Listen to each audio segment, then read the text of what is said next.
Hi there, this is Jane here from Crystal Sparkles Readings, and I am just here to do a little unboxing of a really amazing deck. I saw this deck for the first time on Dustin's channel, and I just kind of fell in love with it, really. So I went onto eBay, onto Etsy, and bought it there. I believe it's that the lady that produces it actually based in Cyprus.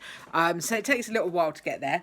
I'm in London, but takes a little while to get here. So I waited for a couple of weeks and it arrived. When it arrives, it is so beautifully packaged. It is the way that this deck is produced. I don't know where they're printing it or what they're doing with it, but it is just amazing. I am kind of just doing a little walkthrough of it. I have already opened it and had a quick look at it because I just could not wait to just have a look. So I'm not kind of looking at this completely without having opened it and seen the quality of what's in here, because it's honestly blew me away. So this is the Medieval Tarot of Europe, or the Medieval Europe Tarot. There are 86 cards in this deck, so there are all the usuals plus some extras, and I'll show you those as we go through. I may not be able to do a full flip through in this first video. Might have to do just the major arcana and these extras, but I'll see how I go, because it is just a fabulous piece of I don't know, printing, amazing, box quality, card quality, all of that stuff, amazing. So it's in this kind of beautiful rose petal sort of style box. It is a tuck box, but I tell you what, this is the tuck box to end all tuck boxes. It is really sturdy. So the deck comes in this tuck box. I probably should tell you who it's by. I'm going to probably massacre this, but it's by a chap called Vladimir Stranikov. That's the person that has produced it. So it is a beautiful deck. It says the collection of medieval and Renaissance manuscripts represent a significant resource for the study of literature, art, history, music, philosophy, and theology of the Middle Ages and the Renaissance in Western Europe. This is a set of artifacts that include poems, musical scores, books, religious texts. On many occasions, these artifacts carry illustrations of commendable beauty, which provide an insight into the various important aspects of everyday culture of the medieval and Renaissance eras. It is almost impossible for the passionate tarot lover to miss the intriguing correlation of particular manuscripts to the vastly rich spectrum of significations ingrained in the tarot universe.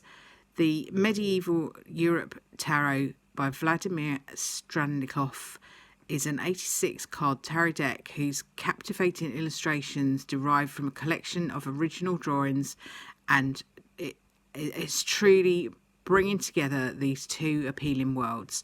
So let's have a look. So just before we go any further, that box, really solid. So it is a tuck box, but it's not a tuck box like any of the other tuck box I've ever seen. So the first thing I would say to you, little book, fabulous little book. It's a hardback little book.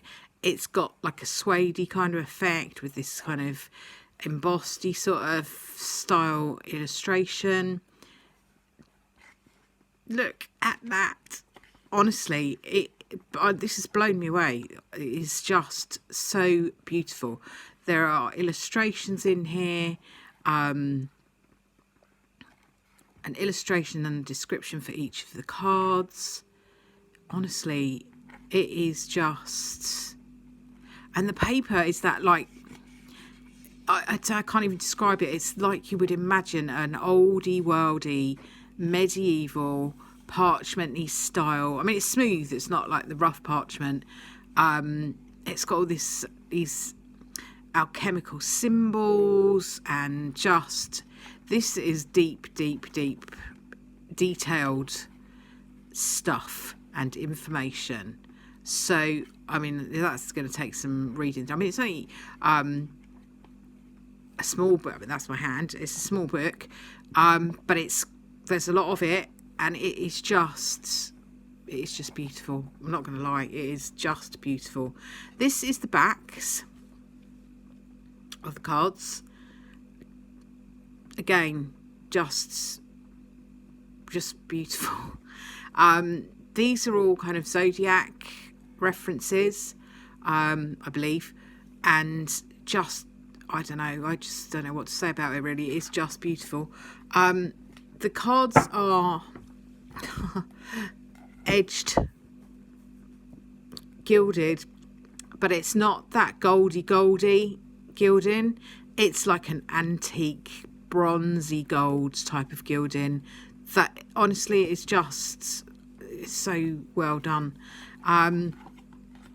It's just got a little advertising page, a bit of art card, something else that they're working on. I mean, just the cardstock. Look. I mean, you could bend it if you really wanted to. I'm not so sure that this would be great for doing riffle shuffling with, but I don't do that, so that doesn't bother me. So just honestly, it's just beautiful. I know I just keep saying that, and I'm really sorry to be a bore, but it is fabulous. So this is the Fool, the Mage, just so cool, the High Priestess, the Empress, the Emperor. Look at that Emperor, no messing about with him.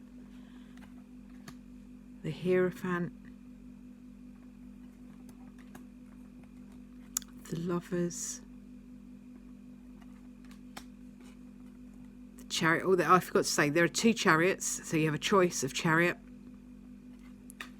That one, or that one.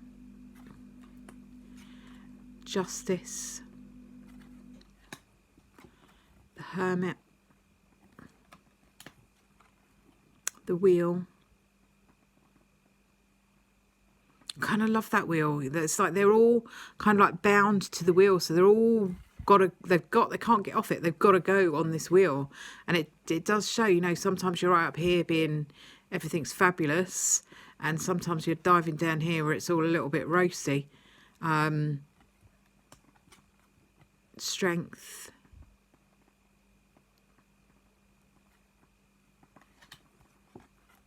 the Hanged Man,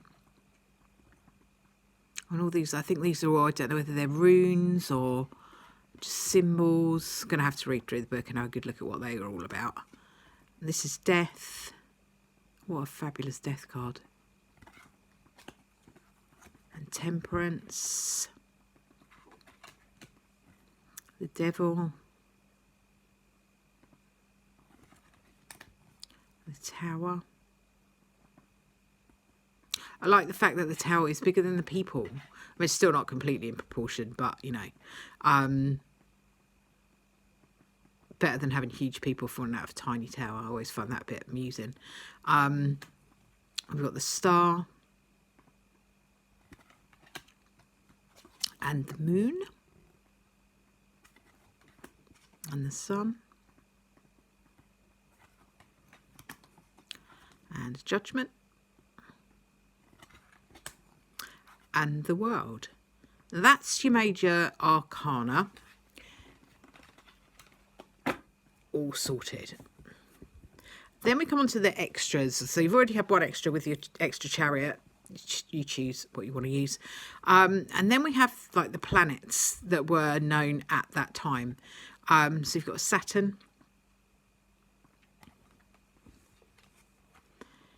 Venus,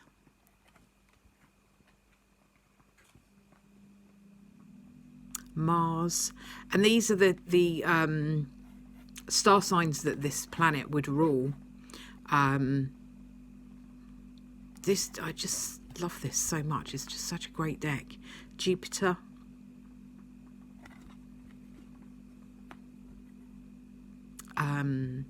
Mercury,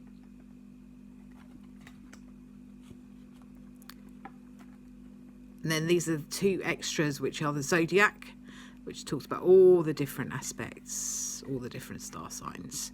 And these seem to be talking about which part of the body that these star signs might be related to. And I do think that's the case, because I haven't read the book yet, so bear with me. Because definitely Aries rules the head, and that's, yeah, I know that's the case because I am an Aries and I've read that before. So interesting. And then you've got protection, kind of talking about being protected. Fabulous. They are just amazing cards. I will do the minor arcana as a separate flip through to give them a little bit of time, because they're beautiful too. I just really love this deck already. Haven't actually started using it yet properly, because I wanted to do this first, but they're just beautiful, and they remind me of the like the illustrations, the front pieces, and that you would have had in books of that age, like the scriptures, and maybe in like those really, really, really old Bibles and things that they keep in the British Library, and other books as well. I'm not a big religion fan, but those kind of amazing illustrations that were done back in those days, with all that beautiful colour and the gilding and all of that, it's very, very reminiscent of that, and it is absolutely beautiful. So please join me for the flip through of the minor arcana, which I will do in a separate video and tag on to the end of this one.